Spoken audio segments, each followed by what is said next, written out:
In today's episode, I'm breaking down the new paid skip the line system at Walt Disney World. I'm going to share the process of how to purchase it, how to reserve attractions through it.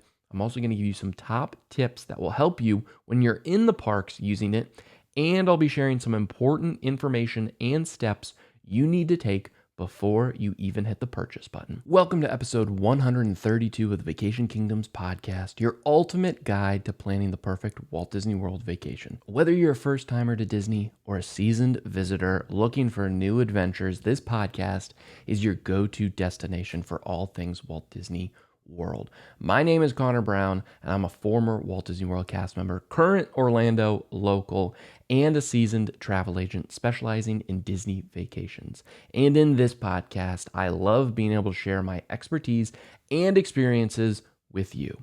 If you're a new listener here, welcome to the show. Thanks for joining us. Feel free to go back and check out all of our old podcast episodes covering a wide variety of Walt Disney World related topics. And if you're a longtime listener, welcome back. Thanks again for joining us. If you enjoyed the show, please be sure to rate, review, and subscribe to the show in Apple Podcasts or on Spotify.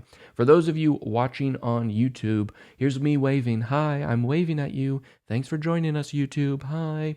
Thanks so much for being here and watching as well. Please be sure to subscribe to our channel. Hit the bell icon so that you'll get notified every time we post a new Walt Disney World related video. In today's episode, I'm breaking down the new paid skip the line system at Walt Disney World. It debuted last week, and I've already used it a few times. I used it in the park once. That was yesterday or Saturday for whenever you're listening to this. And I've also booked it a few times now as well. I'm going to share the process of how to purchase it, how to reserve attractions through it. I'm also going to give you some top tips that will help you when you're in the parks using it, and I'll be sharing some important information and steps you need to take before you even hit the purchase button. All right, there's a lot to it today. It's a big one. It is a doozy, so let's get right into it. Before we talk about this new system, I think we need to talk about the previous systems for a bit. And I say systems because I want to go all the way back to the OG player, FastPass. FastPass debuted as kind of the first ever really cut the line system, not just for Disney, but for theme parks in general. Disney kind of R&D'd all of this. It was revolutionary when it debuted in the early 2000s.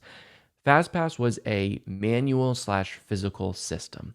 And I mean that by saying you physically had to be in the park to take advantage of it, and you manually had to do something. That manual process was walking to the attraction you wanted a FastPass for, going up to these machines that were outside the attraction, swiping your park ticket, and then pulling out a paper ticket, kind of looked like a paper movie theater ticket, a stub, that had a reservation time on it.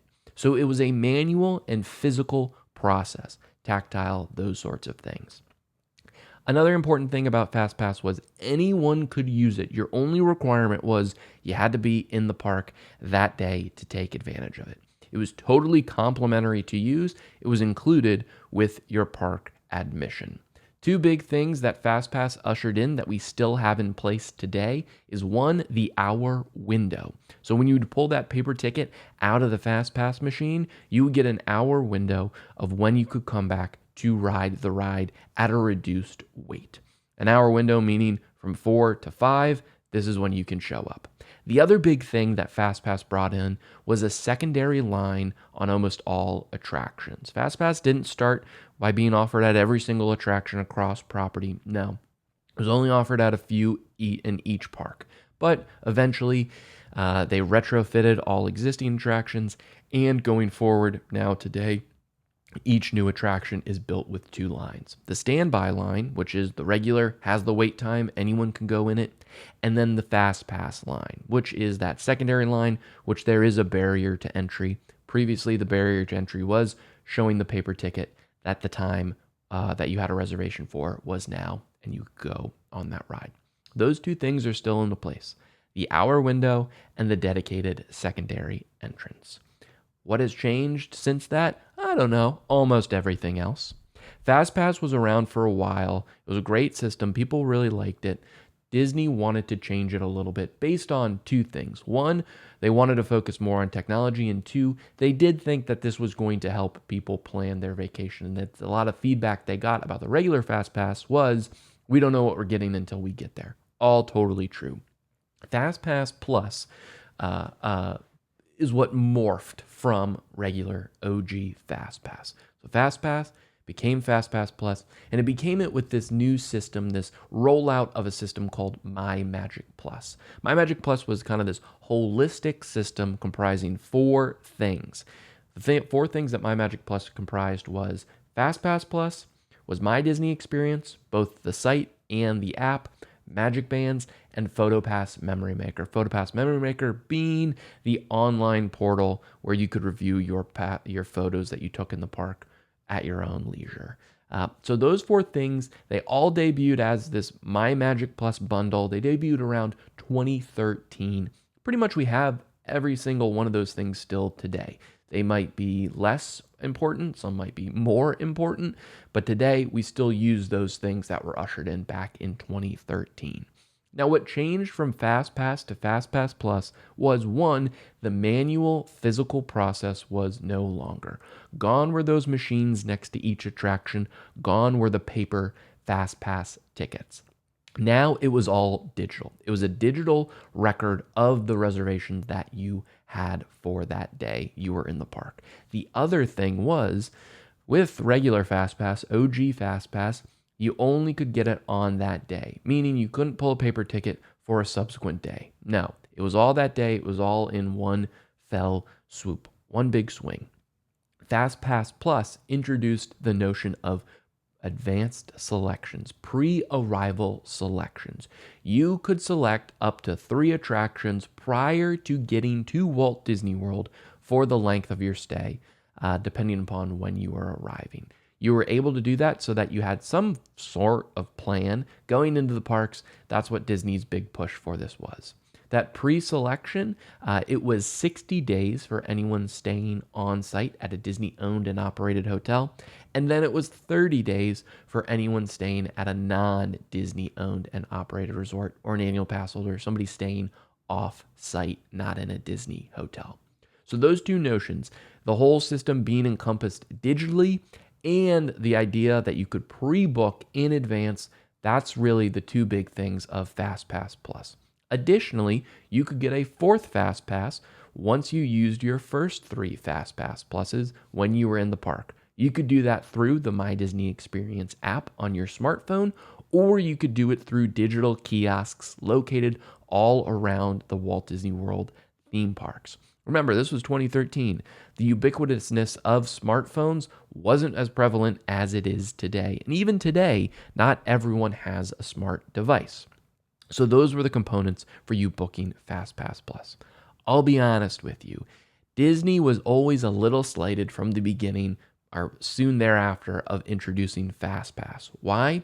Because they are indeed this whole thing. They came up with the notion of, skip the line, of holding ride reservations, of, helping the park to flow naturally in this skip the line sort of state. They did that. They implemented it. It was revolutionary. Their competitors caught wind of it, started to see it was really remarkable, stole the idea and said, why don't we just charge for this as well?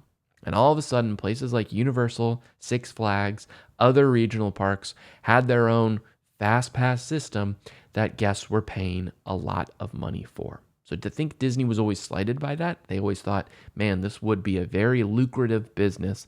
How can we transition this free complimentary service into one that is paid? Throughout the years, they've done a few things, but they wanted kind of this holistic approach to everybody has to pay for it. And to be totally frank, they used the pandemic as a way to achieve this. When the parks closed for the pandemic in 2020, when they reopened, there was no FastPass Plus initially.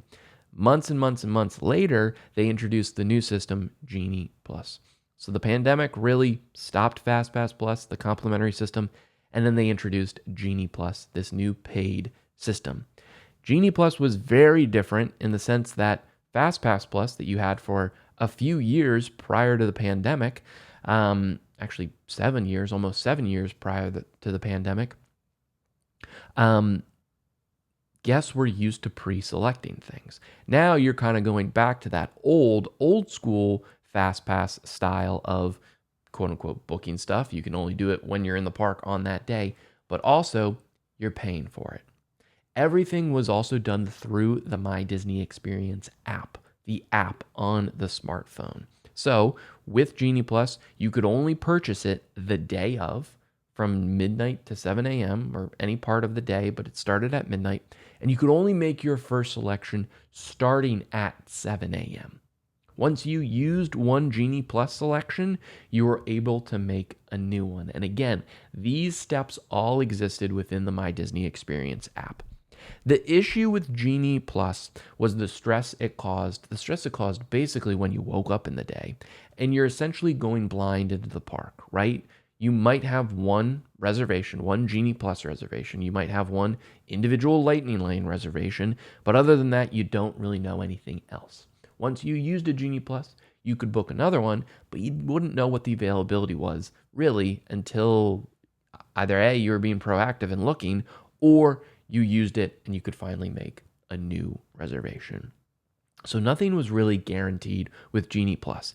Even though you're now paying for this system, it seemed like there was less of a guarantee to get on the attractions that you wanted when compared to the complimentary pre-arrival selections you could make with FastPass Plus. But Genie Plus brought in two new terminology pieces that we still kind of use today. One is called Lightning Lane. Essentially what they did was the FastPass line now became the Lightning Lane. It was a rebrand of the physical line that they did that. But Lightning Lane was also used to describe a digital system, individual Lightning Lane, which was a one-time purchase for one singular attraction that varied park to park and was excluded from Genie Plus. I know, that's all complicated. Individual Lightning Lane is different than the physical Lightning Lane that you go in. The whole system of Genie Plus was very confusing. Disney knew that, fans knew that, guests knew that, all sorts of stuff like that. People really, truly wanted to be able to book in advance, especially if they were paying for this. They wanted to know, at least give me a few in advance to when I show up at the park, I know I have these reservations made. I'm going to get on these in an efficient time. That's where the new system comes in. And the new system, I would say, is basically a combination of Genie Plus and FastPass Plus. You put those two together, you get this new system, which, in all honesty, we should just call this new system Lightning Lane. This new system is Lightning Lane. The FastPass Plus component of Lightning Lane is the fact that you can book it in advance. Unlike previous iterations like FastPass Plus, the booking in advance is much closer to your arrival date. So it's 7 days in advance for those staying on site. And on site guests include anyone staying at a Walt Disney World owned and operated resort hotel, and if you're staying at the Shades of Green Hotel or the Walt Disney World Swan and Dolphin hotels. If you're staying at any other hotels in Orlando, and that includes the Disney Spring Good Neighbor area hotels, the Four Seasons on Walt Disney World property, anything in Bonnet Creek, or any Airbnbs or anything else beyond that, or you're just a local annual pass holder coming for a day, you can book Lightning Lane pre-arrival selections starting 3 days in advance. The big kicker is, for those staying on site, not only can you book 7 days in advance, but on that 7th day in advance, you can book the entire length of your stay up to 10 days as well. So the entire length of your stay can be booked starting at 7 days prior to arrival. For those not staying on site, you can book 3 days in advance, but that's it. You can't book for the length of your stay. Meaning, today I can book today and 3 days into the future. I cannot book a 4th day into the future. I cannot book a 5th day into the future. Even if I'm staying off property at a different hotel and I have park tickets for 4 days, I have to wake up at 7 a.m. 4 days in a row in order to make these pre advanced selections. So a huge, huge, huge perk that on-site guests get with this new system is the ability to book 7 days in advance before anyone else, and you can book the length of your stay. You only have to wake up early one day before your vacation to do this task. Another important thing is this pre-arrival selections. It's only applicable to those in the United States and Canada. Anyone outside those territories, you have to wait until you get stateside to make your pre-arrival selections. I think that has to do with the App Store, things like that. I don't know. I don't want to get into that. Just know, US and Canada, you can book 7 days or 3 days in advance. Anyone else, you have to be stateside before you can start this pre-arrival process. Okay, the Genie Plus component of this new system. So the FastPass Plus component was advanced selection. The Genie Plus component of this new system is you have to pay for it. That's pretty much it. No, you have to pay for it just like Genie Plus, but also it kind of still uses the bones of Genie Plus. So if you'd used Genie Plus in the past, when you log onto the My Disney Experience app, how you book things, it's very reminiscent, if not identical, in certain aspects to Genie Plus.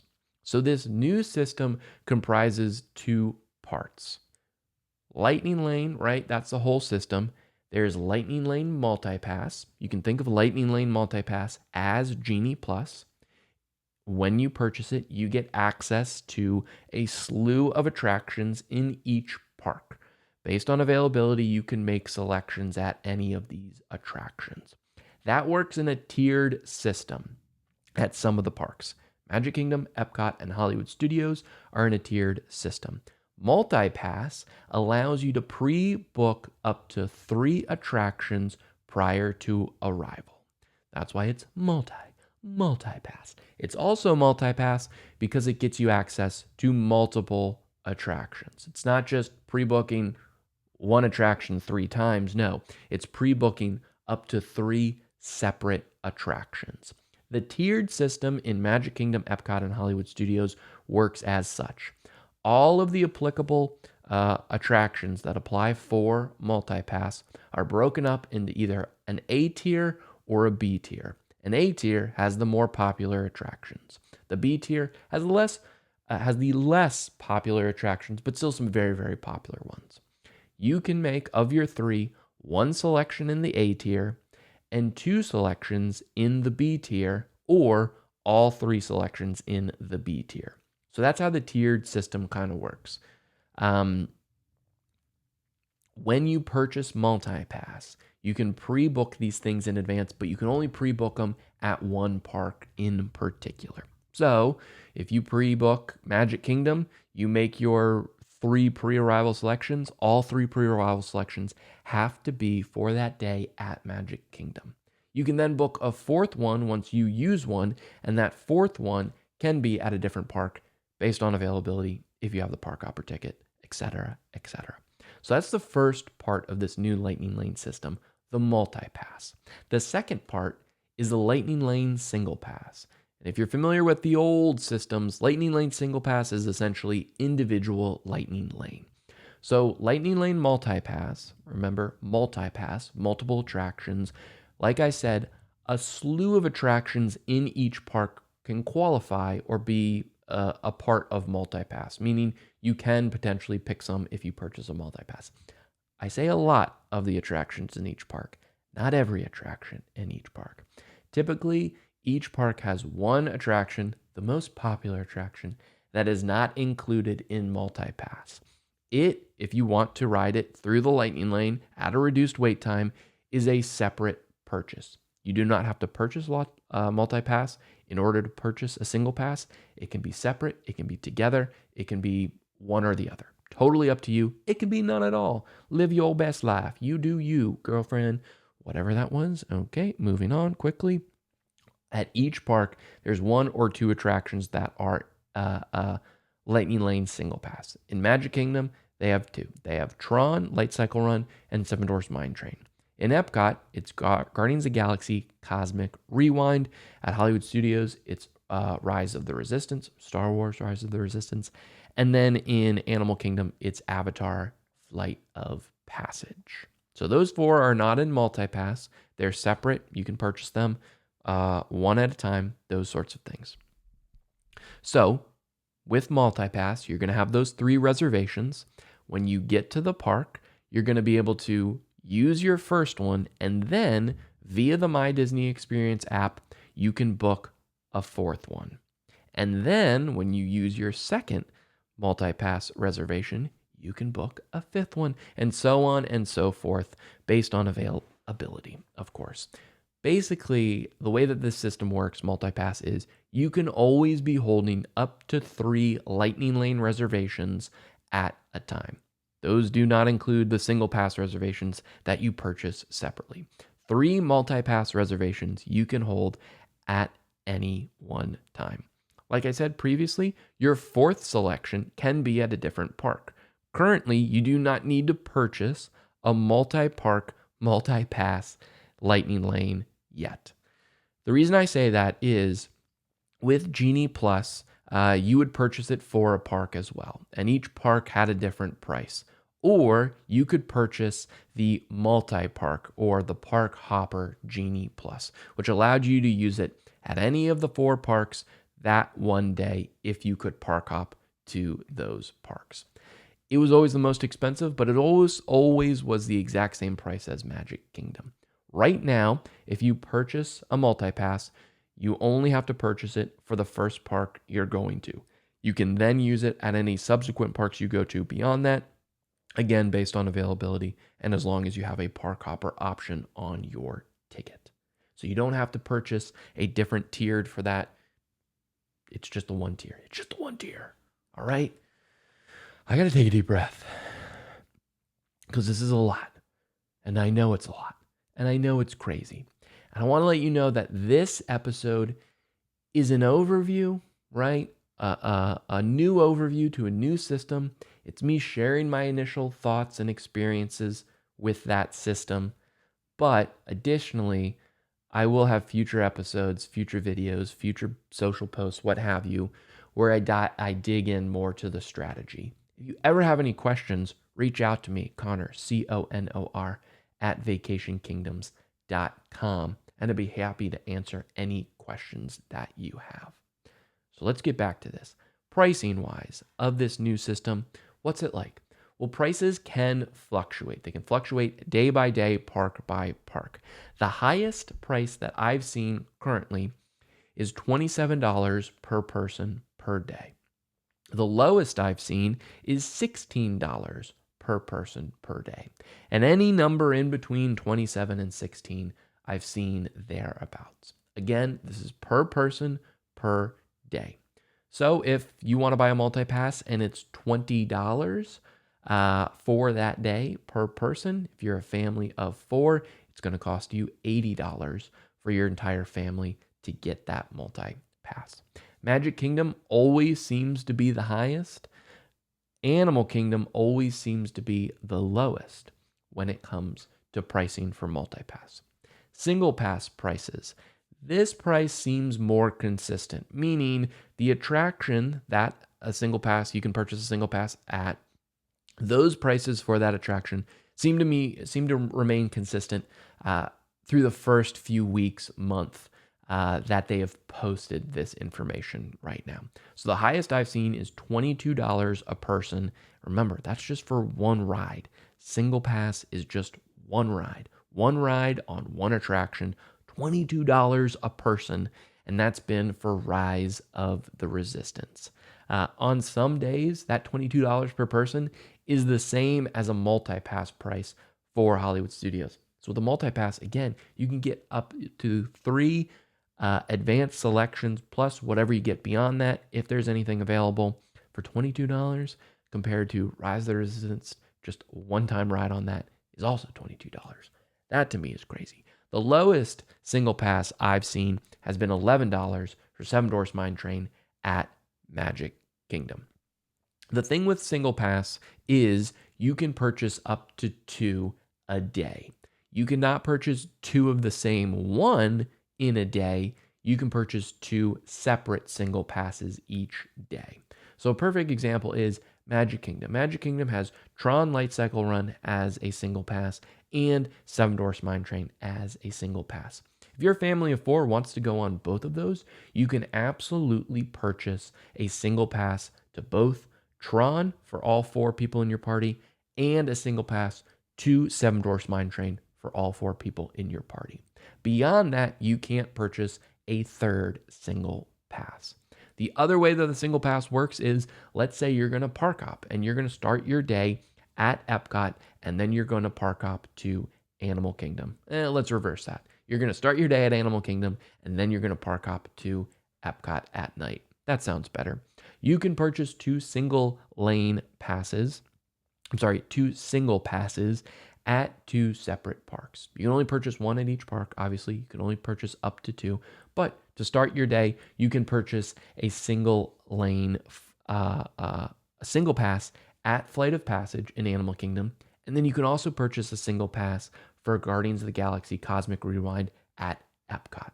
So that's how you can kind of balance those sorts of things.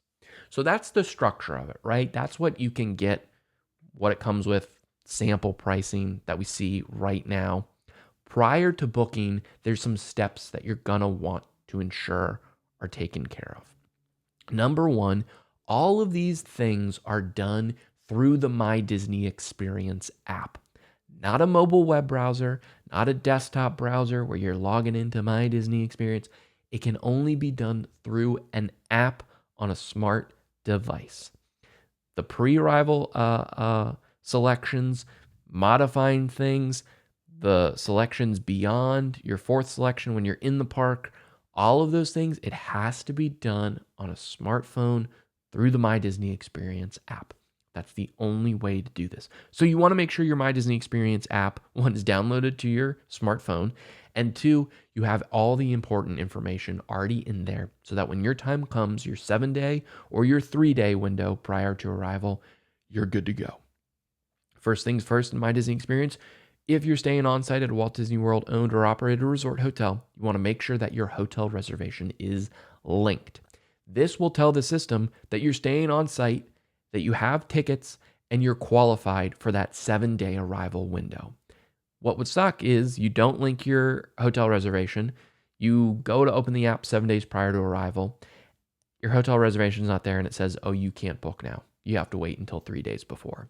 That is most likely because you didn't link your hotel reservation. So make sure that that is taken care of first. You also want to make sure every member in your party, in your traveling party, has an account in My Disney Experience.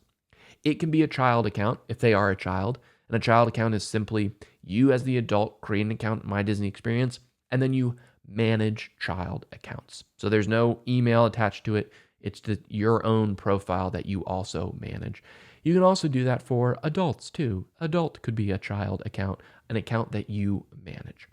But every single person needs one. Why? Because when you go to pre-book these or when you book them in the park or modify or adjust them, a step that is involved is selecting all the party members you want to make that booking for. It has to occur like that because when you get to the lightning lane at the attraction, each member of your party needs to scan their ticket. The ticket is what holds the digital reservation time to get on that ride. So make sure everyone in your everyone in your party has a My Disney Experience account. If you're traveling with multiple rooms, make sure that all those hotel rooms are linked to your My Disney Experience account, and make sure that all parties are linked together as well. So you could have 2 families, like your sister and their family is traveling with you in 2 separate rooms. You want to make sure that your sister's partner, their children are all linked to at least one person, the person making the reservations in your room. Because again, if you denote one person to make all the reservations, when the time comes to select the people to put on the reservations for multi-pass or single pass, everyone needs to be connected to that person so that all those people show up in their account. So link everyone to at least one main profile. You also want to make sure you have a credit card attached to your My Disney Experience account as well. At the end, it's going to ask you to purchase it. If you don't have a credit card, you're going to waste valuable time typing in your credit card number, blee, blue, blah, blah, blah. When at the very end, if you just click continue or complete purchase, it's going to charge the card you already have on file. It's going to go much quicker. Additionally, if you have an iPhone, you can purchase it through Apple Pay. I don't know if you can do it for Android. I'm cool. I don't have an Android. But you can do Apple Pay. Or if you attach a credit card to your My Disney Experience account, you can charge the card on file. You can also look at pricing in the days beforehand to kind of get a ballpark for what you're going to pay. Like I said, pricing fluctuates. It doesn't really seem to be if pricing fluctuates based on supply and demand other than what Disney has already set. But days, weekends seem to be more expensive than weekdays, those sorts of things. In the My Disney Experience app, if you click purchase Lightning Lane, even if it's prior to your day that you can start purchasing it, you can see sample pricing. You can see, ballpark pricing of what you're going to pay so that you know that. The final step prior to booking, know what you want to book. Know what you want to book. What day are you going for first? What park are you purchasing something at first? What are those first 3 selections going to be? What's your backup plan? If one of your selection is already at capacity in multipass, what's going to be your second option? What do you want to go with? Write it down on a piece of paper next to you just to have it there. It'll make your life so much easier. Let's get to the booking process now. I'm going to be posting a demo, a walkthrough of this whole process to my YouTube channel. So be sure, if you're not watching on YouTube, hi YouTube again, me waving to you again, go to vacationkingdoms.com/YouTube to subscribe to our channel and hit the bell icon so that you know when I post the demo of this video, of this system. Again, it's going to be the whole purchasing process so that you're familiar with it before your time comes, because that's what people get really scared. They go into a system they don't know, they haven't seen in action before. This gives you an introduction so you understand the steps. So when you go to book either your 7-day window out or your 3-day window out, it won't be the first time you're seeing the process. So again, Vacation Kingdoms with an S, plural, vacationkingdoms.com/YouTube to get to our YouTube channel. Like I said before, all of this can only be done, the whole booking process from start to finish, it can only be done in the My Disney Experience app. A smart device is needed. Put your iPhone next to your bed that day. I know the doctors say, oh, your phone should be out of your bedroom. Nobody listens to that crap. Come on. Put it next to you so when you wake up in the morning, because it is going to be an early morning for this, your phone is right there. You're logged into the My Disney Experience app already. You're good to go. GTG. For on-site guests, again, 7 days prior to arrival, you can start booking. That window opens at 7 a.m. Eastern Time. I highly recommend that you open the app around 6:59. You have the world clock open, something like that. And when 7 a.m. hits, you start the process at 7 a.m. You'll be able to select what you want from there. But when you open the app, you'll see right at the top, Purchase Lightning Lane. There's going to be a button. It's going to smack you in the face. Literally, maybe. I don't know. Sometimes when you're just woke up for the day and your phone's like above your head and you're kind of groggy, and it accidentally slips and falls on your face. Has anyone ever had that happen? I have. But anyways, it's going to smack you in the face, the Lightning Lane, Purchase Lightning Lane button. Click that. Then it's going to open up a calendar. Select the day you want to purchase for, right? So if it's 7 days out, it's going to be whatever that day plus 7 is. Select that day. And then on the next screen, you're going to see each theme park at Walt Disney World. There's going to be a little arrow next to each theme park. You can click that arrow to see the pricing for the multi-pass that's being offered at that park. And that pricing is per person per day, right? That's the pricing that they're going to give you. And below that, you're also going to see pricing and availability for the single pass attractions in that theme park. So an example, when you come to this page after you selected the day that you want to make a Lightning Lane reservation for, you click Magic Kingdom. The first thing you're going to see is, as an example, $24 per person for multi-pass starting in Magic Kingdom. That's the first option you see. Below that, you're going to see Tron, Light Cycle Run, single pass, $20 per person. Below that, you're going to see Seven Dwarfs Mine Train, single pass, $11 per person. For each theme park, you're going to see that exact same thing, pricing for both multi-pass and single pass for each one. At this point, you're going to select the multi-pass at whatever theme park you're going to start at, and you're going to select what single passes you want to purchase. Again, you don't have to do both of these. You can do one or the other. You can do 2 single passes and no multi-pass. You can do your... You can pick your own adventure. Have it your way. Was that Burger King? Any Hoosies.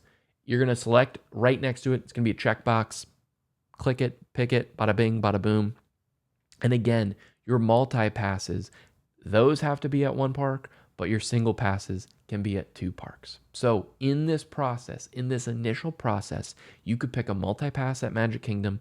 You could pick a single pass for Guardians of the Galaxy Cosmic Rewind. And then you could also pick a single pass for Rise of the Resistance. If you do that, meaning you select 2 products at 2 different theme parks, the next page, once you click continue, you're going to be prompted with something that says, where are you going to start your day? So if you select multi-pass at Magic Kingdom and then a single pass for Guardians of the Galaxy Cosmic Rewind at Epcot, it's going to say, are you going to start your day at Epcot or are you going to start your day at Magic Kingdom? You're going to select which park you're going to start your day in. The reason for this is eventually the system is going to give you a recommended itinerary of all the attractions you've selected with reservation times next to them. You can always modify this itinerary it gives to you, but in order for the system to come up with a sample itinerary, it needs to know, where are you going to start your day at? MK, Epcot. Magic Kingdom, Epcot. If you're only purchasing multi-pass or you're purchasing multi-pass and a single pass in the same park, you're not going to get this prompt. The prompt is only for when you're purchasing 2 products at 2 different theme parks. So just keep that in mind. And again, the selections that you're making right now are for one singular day. The first step that you took, the day that you selected, that is what you're purchasing for this initial process. Once you come to the next page, once you've selected what product you want, and maybe you've been prompted with that second page that said where you're going to start your day. On the next page, you're going to confirm your party. So again, you're going to scroll down. You're going to make sure everyone in your party is selected, or the people you want to ride and experience these attractions, the people you want to have fun with. Select those people so that the system knows I'm going to take all of these people and I'm going to put them on these reservations. Select everyone that you know. If you want to split people up, what I recommend doing is, if you're still going to purchase multi-pass for everyone, just get your 3 reservations first for everyone, even if, little guy junior can't ride everything. Get it for the big thrill attractions, and then you can go in and modify for smaller attractions later and split up the party in case not everyone wants to ride the big thrills. That's a little strategy point. We'll talk about that in subsequent episodes. When you confirm anyone in your party, this is when you wanted to make sure everyone is linked and has the right tickets.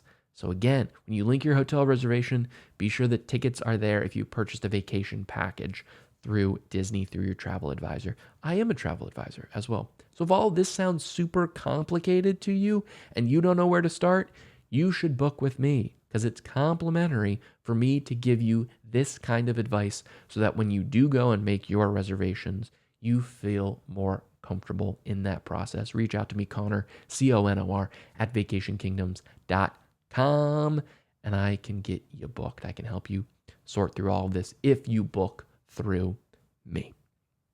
If you are an annual pass holder, keep in mind, if this is a day where you need a park pass reservation, make sure you have a Park Pass reservation reserved.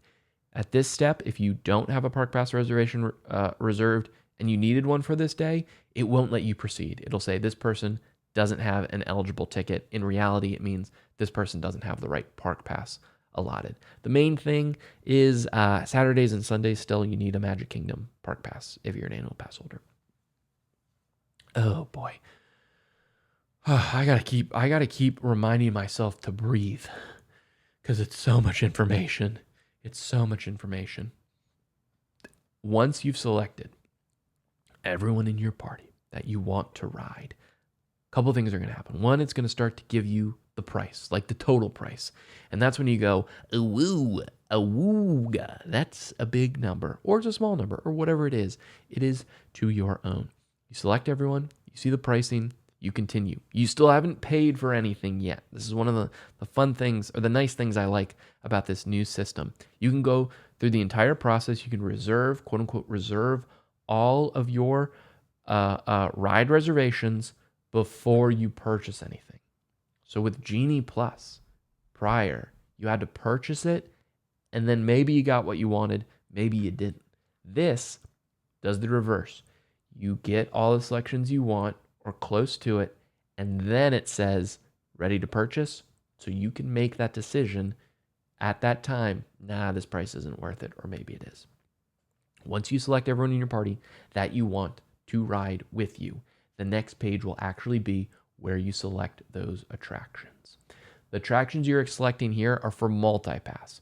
If you selected a single pass attraction, you've already selected that. That was at step 2, right? I was at step 2 where it listed all the single pass prices under the multi-pass at each park. So you've already selected those if you've selected any at all.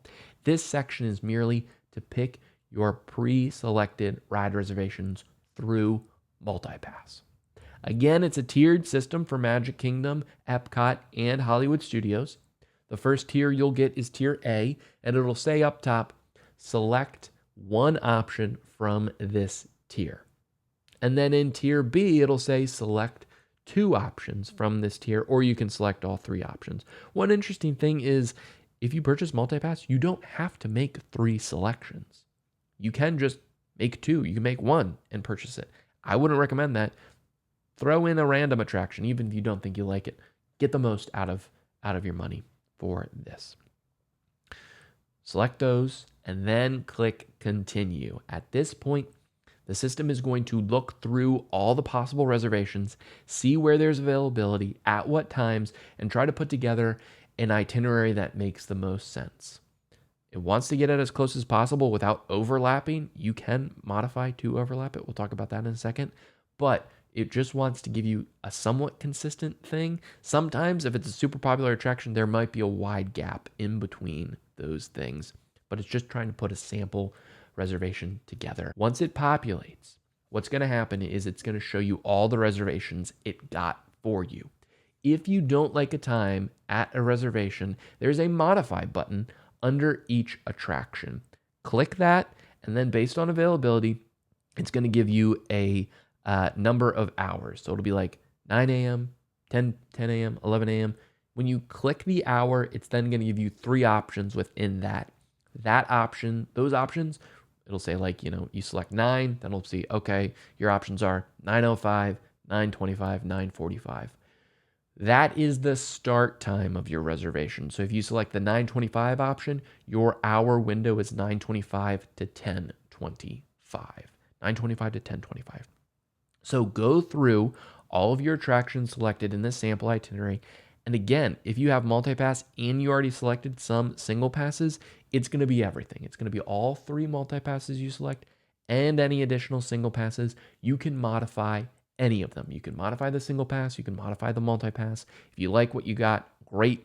Hit continue. And at this point, the payment screen will pop up. Triple check that it's the right date, the price looks good, that there's enough people, that the attractions look good, and then click continue so that payment screen can pop up. And then you're given those 2 options. Again, this is me just saying 2 options based on an iPhone because I am cool and I have Apple products. You'll get complete purchase, complete checkout, which will charge your card on file. If there's no card on file, it'll make you put a card in, or pay with Apple Pay option. Once you do that in the payment screen and you click go, then it's going to take a second and it's going to give you a confirmation page. Remember, that's the process just for one day. If you want to make purchases for subsequent days during your trip, there's going to be a button on the confirmation page that says purchase for another day. Click that. It'll take you back to the calendar and you'll start all over again with the subsequent day that you want. So it's a bit of an arduous process, but remember, if you're staying on site at a Disney-owned or operated hotel, you wake up 7 days prior to check-in at 7 a.m., you complete this process, you can complete it for the entirety of your stay if you're staying less than 10 days on property, which 99% of people are staying less than 10 days on property. So keep that in mind. You only have to do it once. If you're staying off-site 3 days, you got to do it every day. Sorry about that. So now there's this window. There's this 7-day window where you've made your pre-arrival selections, right? And you're waiting to go to Walt Disney World and you don't know what you're going to do. And you're just waiting and biding time. And you're like, you know what? That Big Thunder Mountain at 1 o'clock, man, I really wish I could move that up. I kind of want to get that closer to like maybe 11 a.m. if possible. You can modify the ones that you've already purchased at any time leading up to literally minutes, maybe even if you haven't gone on it yet, within the window. Again, all based on availability. You can modify it at any point in time if there is availability. The way to do this is if you open the My Disney Experience app, there's going to be a plus button at the bottom center of the app. Click that button, and then the last option is going to say View My Genie Day /tip board. I know, Genie, that's confusing. The Genie system is still in place, even though Genie Plus isn't. Genie is just, you can ask it questions like, hey, what's the best place to get chimichangas? And it will give you a wrong answer because it's not a good system. But anyways, click View My Genie Day /tip board. And then on that page, you're going to see a tab that says My Day. Click that tab. At the top of that page, there's going to be a date and a calendar. Click the date. The calendar will pop up. You'll be able to change to the day you want to look at. So you're going to change the first day of your trip where you want to modify those reservations. All of your reservations will show up in a nice little list. 1, 2, 3, and any single passes that you've purchased. Click the 3 dots next to any of the attraction reservations that you want to modify. A couple options will come up. One of them will be modify. When you click modify, it's going to open up a second page. That next page is going to first have the attraction you selected initially up at the top with the current reservation time, and then it's going to say, do you want to change it to this time? The issue with modifying after you've purchased is, unlike prior to purchasing, where you could more specifically select the hour and then the time within the hour, like it gave you all those options, right? When I said, you could select 9 a.m., 10 a.m., or 11 a.m., you click 9 a.m., then it was 9:05, 9:25, 9:45. When you modify after purchase, right now, there's no ability to do that. It's only going to give you the next best available time. When it says best, it means earliest. So it might not work for you. The earliest for Big Thunder Mountain might be 9 o'clock. You want it for 11 o'clock. Currently, you have it for 1 p.m. So that is unfortunate. That is an unfortunate thing right now that hopefully they fix, that you can modify to a more specific time. But for right now, if you're modifying, you have to modify to whatever they determine is the next best time available. Additionally, if you're like, you know what? I don't think the kids are ready for Big Thunder Mountain. I really need to change that to the Barnstormer. What's below that original selected attraction is a list of all other available attractions that you can modify it to. One thing to keep in mind, once you've made a booking at one attraction, whether it's a single pass or part of the multi-pass system, or you've used a pass at one attraction, you can no longer book a second reservation at that attraction. Once you book one for Big Thunder Mountain, you can't book a second one for Big Thunder Mountain. Once you use a reservation at Big Thunder Mountain, you can't book a second reservation at Big Thunder Mountain. One-time use per attraction. So that's how you do that. If, like I mentioned, you want to split up the party, like you're like, we have Big Thunder Mountain, but Junior, he really doesn't want to do that. He wants to do the Barnstormer instead, but our older daughter, she really wants to do Big Thunder Mountain. Why don't we split the party into two? Dad and Junior can go on Barnstormer. Mom and older daughter can go on Big Thunder Mountain. When you click Modify, if you click a new time on Barnstormer, the next page will say confirm your party. And then what you'll do is you'll deselect yourself and daughter, and then make sure that it's only selected for Dad and Junior. And then that switches their reservation from Big Thunder to Barnstormer, but it keeps you and daughter's reservation for Big Thunder intact. So that's only if you want to modify for a party, right? If you want to move people from one reservation to a different one. That is best done there. I have not seen it done very well, if at all, previously, meaning when you're making those pre-selections. So again, pre-select the same 3 attractions for everyone, and then after, go in and modify if you want to split up the party at any point in time. Oh, baby, all right.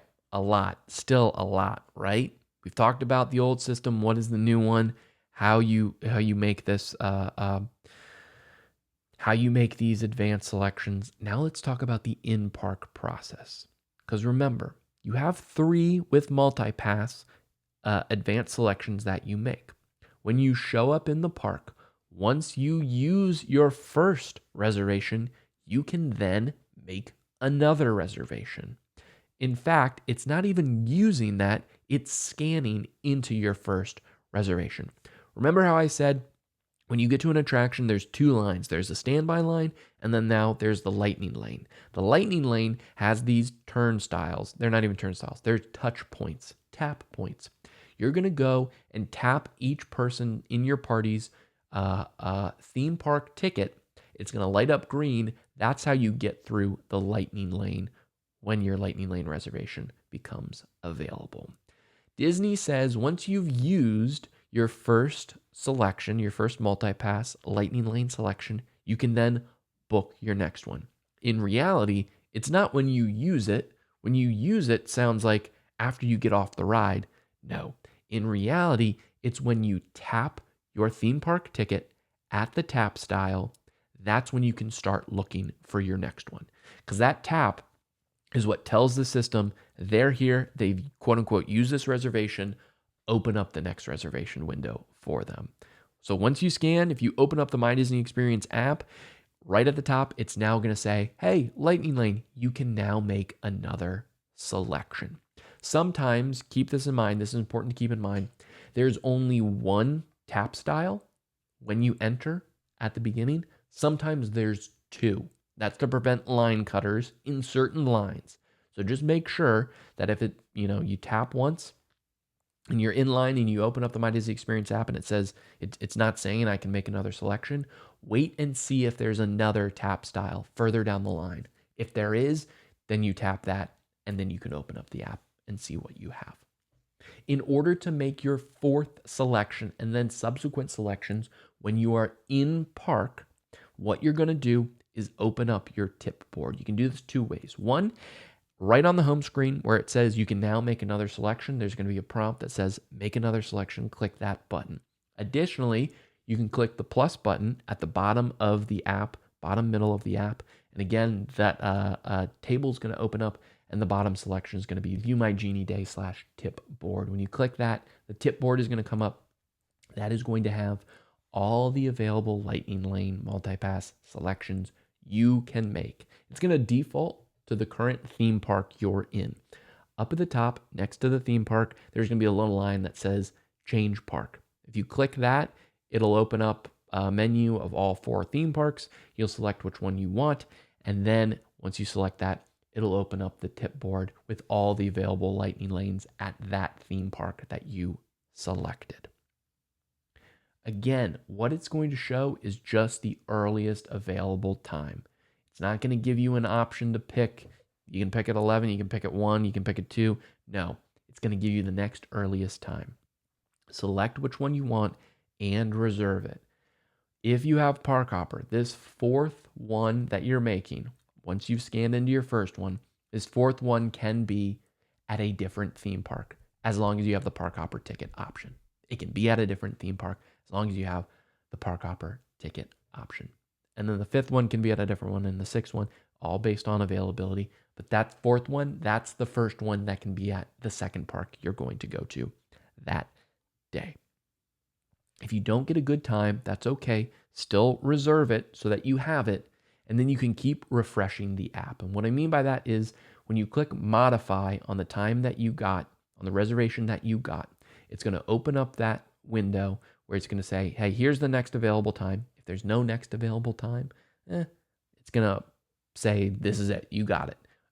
There's going to be all the options below for other attractions as well. If you just swipe down on it, it's going to refresh. You keep doing that, do it for a few minutes. Every once in a while, a different time might populate it that you could modify it to. You want to get in this habit of scan into attraction, book another one, modify if need be. Swipe, modify if need be. Swipe, modify if need be, right?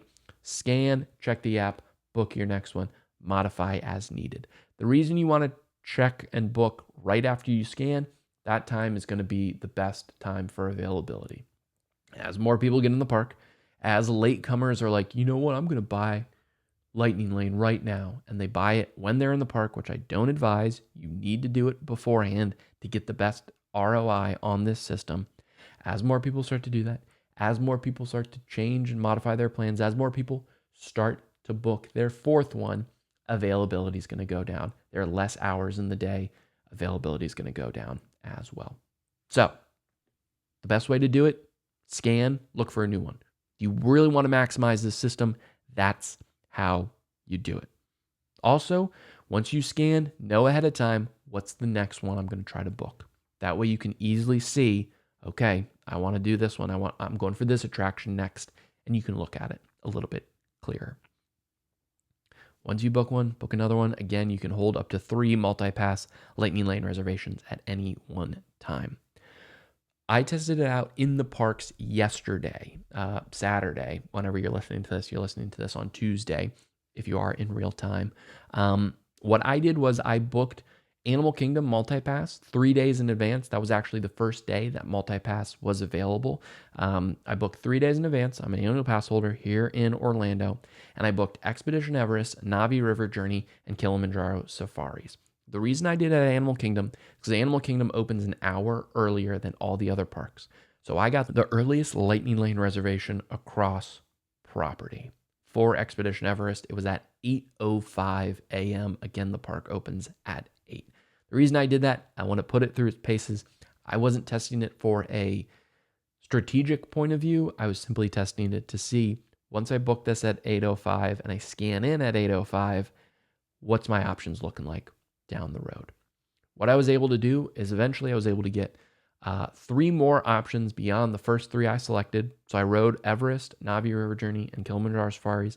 And then I had booked, as I scanned in, new ones. I had Toy Story Mania, Tower of Terror, Mickey and Minnie's Runaway Railway at Hollywood Studios. And they were all within about an hour of each other. Toy Story was from 12 to 1. Tower of Terror was from 12:50 to 1:50. Runaway Railway was from 1:30 to 2:30. So pretty close together. It was a very, very good day. I will say your results may vary based on the time of year you come down, based on the day of the week you do.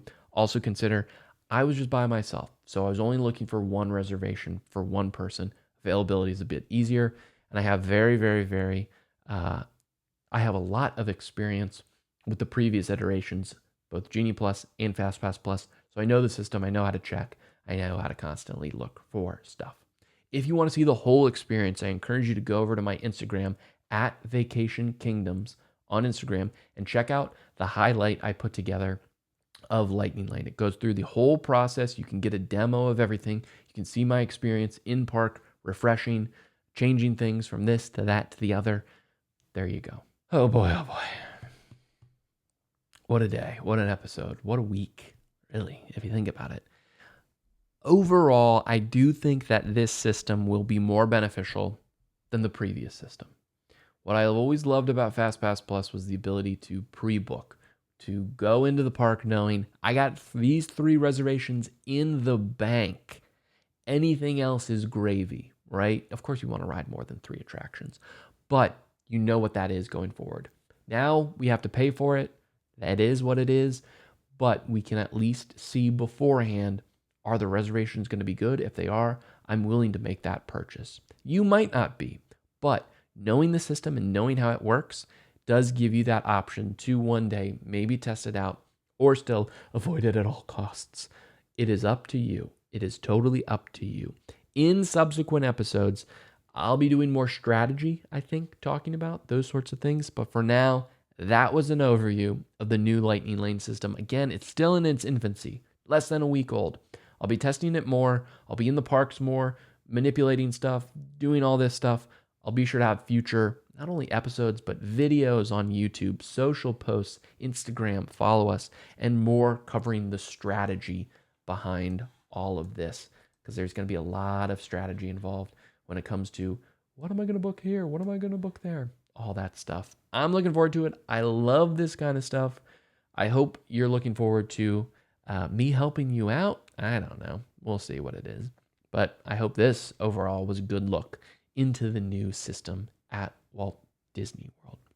If you enjoyed today's episode and you are on YouTube, please be sure to hit the like button, leave a comment letting me know you enjoyed it, and subscribe to the channel. Hit the bell icon so that you get notified every time we post a new video, and there'll be plenty of new Lightning Lane videos coming shortly. Be sure to follow us at Vacation Kingdoms across the social medias. I'm posting to Threads a lot more because that's a thing. So follow us at Vacation Kingdoms across the social medias. For those peeps listening on Apple, please be sure to subscribe, rate, and review the show on there. I'll be sure to read future reviews on the show as well. And if you listen on Spotify, give us a 5-star review, won't you? If you think we deserve a 5-star review, please click the follow button on the show page, as that will help us out as well.